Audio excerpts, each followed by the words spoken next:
Bonjour et bienvenue. Aujourd'hui, on s'attaque à un projet qui s'appelle Anti-Gravity Core. Et sa promesse, elle est simple, nous rendre notre souveraineté numérique.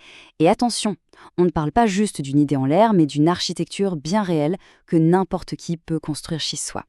Alors voilà la question de fond. Et si on pouvait tout simplement annuler tous ces abonnements SaaS qui nous coûtent un bras et, au passage, reprendre le contrôle total de nos données.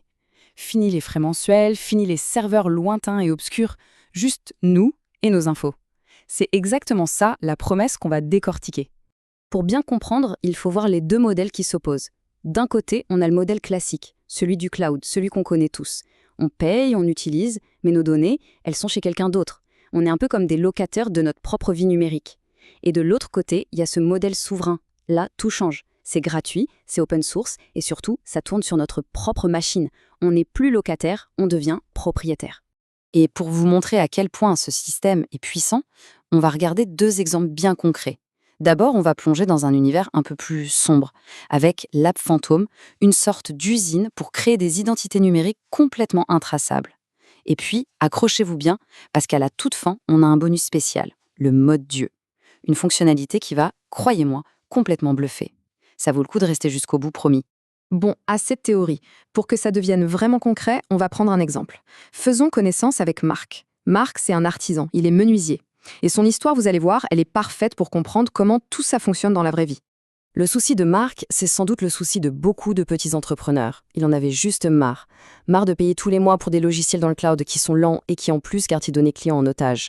Il avait bien compris que le cœur de son business, ses fichiers clients, eh bien, ils ne lui appartenaient pas vraiment. Du coup, avec cette architecture anti-Gravity, Marc a fait quoi? Il s'est construit son propre système de gestion. Et le truc génial, c'est que c'est 100% local et 100% gratuit. Maintenant, il gère ses clients, il fait ses devis, il organise son planning, tout ça depuis son ordinateur. Et même s'il n'a pas Internet, ça marche. Le point clé, c'est ça. Il a enfin repris la main. Alors, comment ça marche sous le capot? C'est en fait assez simple, ça repose sur un duo. D'un côté, on a Obsidian. Pensez-y comme le cerveau du système. C'est là que toute l'information est stockée, sur votre machine. De l'autre côté, on a Streamlit. Lui, c'est le muscle. C'est un outil qui, avec le langage de programmation Python, permet de construire très vite des interfaces utilisateurs. C'est ce qui rend le système utilisable au quotidien.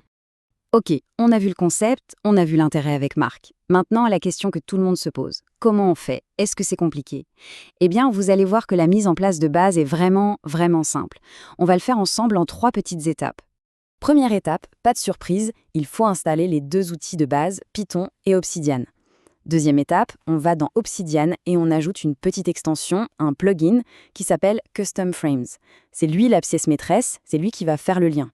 Et enfin, troisième et dernière étape, on configure ce plugin pour qu'il aille chercher notre application Python qui tourne en local sur notre machine. Et voilà, c'est tout, les deux sont connectés. Et le meilleur dans tout ça, c'est que le projet est complètement open source. Tout est disponible sur GitHub. Le code, les plans pour le futur, la liste des choses à faire, tout est transparent. Ça veut dire que n'importe qui peut y jeter un œil, contribuer ou même le modifier pour ses propres besoins. Bon, ça c'était pour le côté business. Mais je vous avais promis autre chose. Le même moteur peut servir à des choses, disons, radicalement différentes. Alors maintenant, on va weaponiser ce système.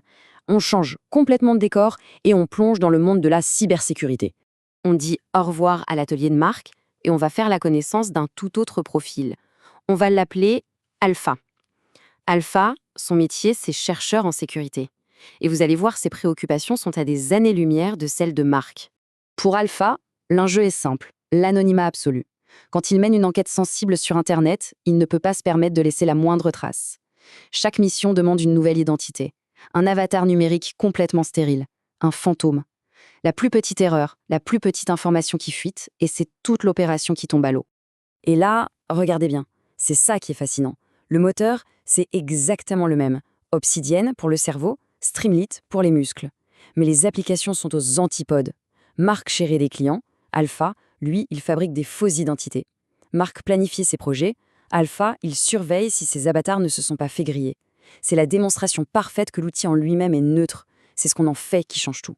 Forcément, pour Alpha, la sécurité n'est pas une option. Elle est intégrée à la base même du système. Par exemple, chaque photo qu'il utilise pour un avatar passe automatiquement dans une moulinette qui efface toutes les métadonnées. Vous savez, ces petites infos cachées dans les fichiers qui disent où et quand la photo a été prise. Un vrai cauchemar pour l'anonymat. Et bien sûr, tout, absolument tout, reste sur sa machine. C'est un bunker numérique. Ok, on a vu le cas de l'artisan, on a vu celui de l'opérateur en mode ghost. Maintenant, il est temps de passer à la vitesse supérieure. C'est le moment de la révélation finale, ce fameux bonus que je vous ai promis au début. Préparez-vous, on va activer le mode Dieu. Alors, comment est-ce que cette magie fonctionne? La clé, c'est un petit programme tout bête qu'on appelle un watcher, un surveillant. Son boulot est très simple. Il regarde un fichier, une simple note, et dès qu'il détecte le moindre changement dans ce fichier, il déclenche une action. C'est tout. Le principe est hyper simple, mais les conséquences, elles sont énormes.